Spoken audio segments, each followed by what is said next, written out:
सरकार है और हम लोगों ने राज्य के हर वर्ग, हर समाज को लेकर आगे बढ़ने का काम प्रारंभ किया। एक बहुत महत्वाकांक्षी योजना सरकार की रही। आपकी योजना, आपकी सरकार, आपके द्वार कार्यक्रम के माध्यम से हम लोगों ने 2021 से राज्य के अंतिम व्यक्ति तक पहुंचने का प्रयास किया। झारखंड सरकार के 4 साल पूरे होने के अवसर पर गुरुवार सीएम हेमंत सोरेन ने रांची के काके रोड स्थित मुख्यमंत्री आवास परिसर में प्रेस वार्ता का आयोजन किया, जहां प्रेस वार्ता को संबोधित करते हुए मुख्यमंत्री हेमंत सोरेन ने कहा कि झारखंड हर चुनौती से निपटने के लिए तैयार है।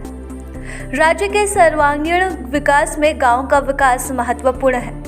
राज्य सरकार के अंग के रूप में कार्य कर रहे कर्मचारियों, पुलिस कर्मियों, शिक्षकों, आंगनबाड़ी कर्मियों समेत कई वर्ग के अनुबंध कर्मियों की पुरानी मांगों को सरकार ने पूरा किया है। वे झारखंड सरकार के 4 साल के उपलक्ष्य में उपलब्धियां गिना रहे थे। मुख्यमंत्री ने कहा कि वर्तमान सरकार पूरे झारखंड वासियों की है। शुरुआती दिनों से ही हमारी सरकार ने राज्य के हर वर्ग, हर समाज को लेकर आगे बढ़ने का कार्य किया है। आपकी योजना, आपकी सरकार, आपके द्वार कार्यक्रम राज्य का एक महत्वपूर्ण और प्रभावी अभियान रहा है। इस अभियान के तहत हर विकास की राह में खड़े अंतिम व्यक्ति तक पहुंचने का प्रयास किया गया है। सरकार तो जरूर हम लोगों ने बनाई, लेकिन मुझे लगता है जिस तरीके से सरकार को हम लोगों ने और इस राज्य को दिशा देने का पूरा एड़ी चोटी किया, वो किसी से छुपा नहीं है। सरकार ठीक से बनी हुई नहीं थी। कोरोना महामारी आया, कोविड आया, लॉकडाउन हुआ, और चूंकि झारखंड देश का सबसे पिछड़ा राज्य है, यहाँ किसान, मजदूर तबके के लोग, गरीब, पिछड़े, आदिवासी, दलित, पिछड़ा बहुल राज्य है।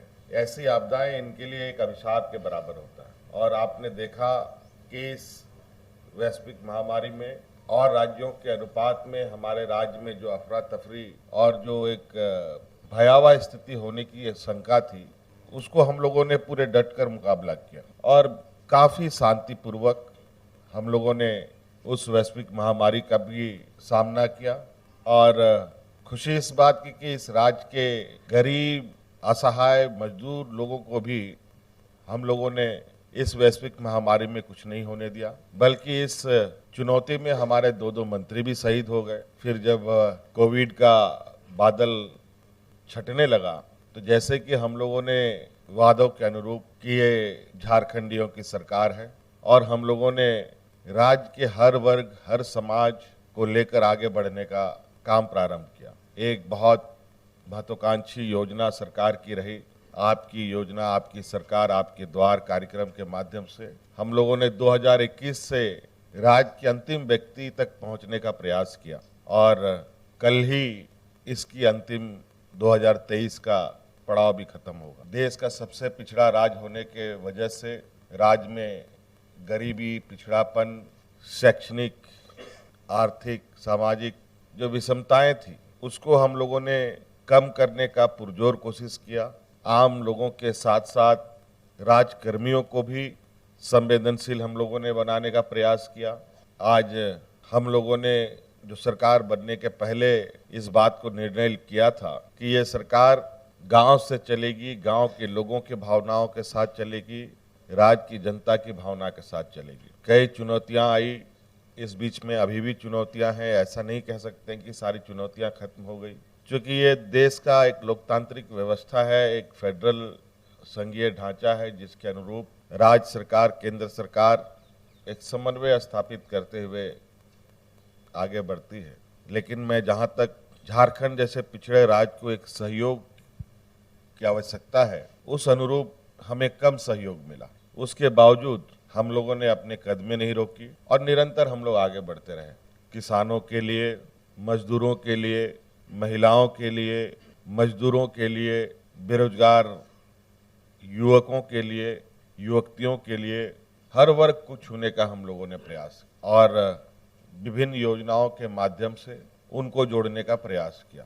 आप सबको मालूम है, हमारे राज्य में 80% के लगभग का जो संख्या है वो लोग ग्रामीण परिवेश में रहते हैं और मुझे लगता है कि इस राज्य का अगर सर्वांगीण विकास की राह पर चलने का अगर हम संकल्प लेते हैं तो झारखंड में गांव को छोड़े बगैर विकास की राह पर आगे बढ़ना संभव नहीं है। हमारा ये मानना है कि गांव मजबूत होगा तो शहर मजबूत होगा, शहर मजबूत होगा तो राज्य भी मजबूत होगा। राज्य बने हुए 20 साल हो गए, 23वां साल चल रहा है अभी।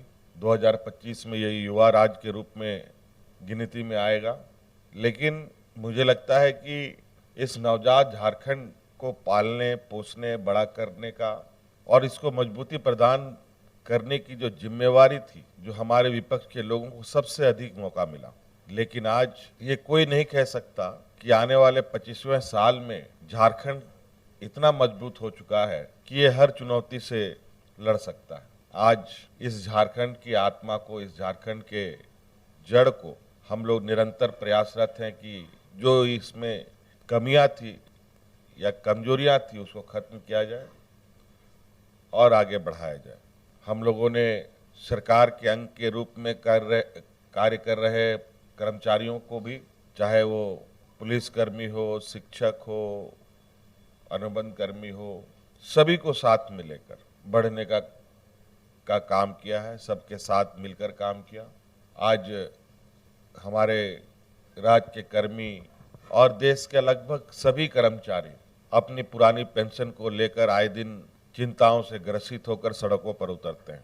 आपको मालूम होगा कि पुराना पेंशन स्कीम शायद देश में पहला ये राज्य था जिसने ये लागू किया। उसके बाद कई राज्यों ने भी लागू किया और कई राज्यों में इसकी मांग भी है। इसके साथ साथ चूंकि राज्य सबसे गरीबी का प्रकोप झेल रहा है, इसको लेकर राज्य के सभी बुजुर्गों को, सभी असहाय महिला, जो विधवा महिलाएं हैं, जो परित्याग महिलाएं हैं, जो विकलांग लोग हैं, सभी को हम लोगों ने सर्वजन पेंशन से जोड़ा। मुझे लगता है कि इस राज्य की जो पहली प्राथमिकता होनी चाहिए थी वो सामाजिक सुरक्षा पर होनी चाहिए थी, तो उसको भी हम लोगों ने बल दिया।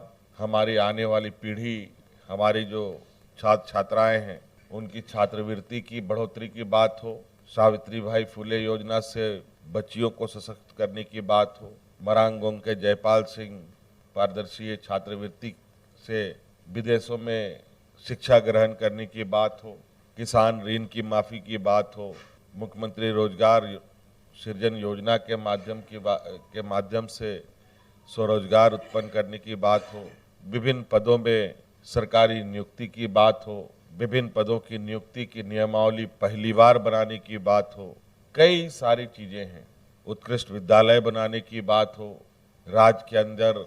इन सब के साथ साथ उद्योग को बढ़ाने की दिशा में भी कई कड़े कदम उठाए हम लोगों ने। आपको मालूम होगा कि झारखंड देश का पहला ये राज्य होगा जहां हाइड्रोजन से चलने वाला इंजन का निर्माण किया जाएगा, जिसका इकरारनामा हम लोगों ने टाटा कंपनी के साथ किया है। कई उद्योग का एक्सपेंशन भी हम लोगों ने करने का काम किया और कई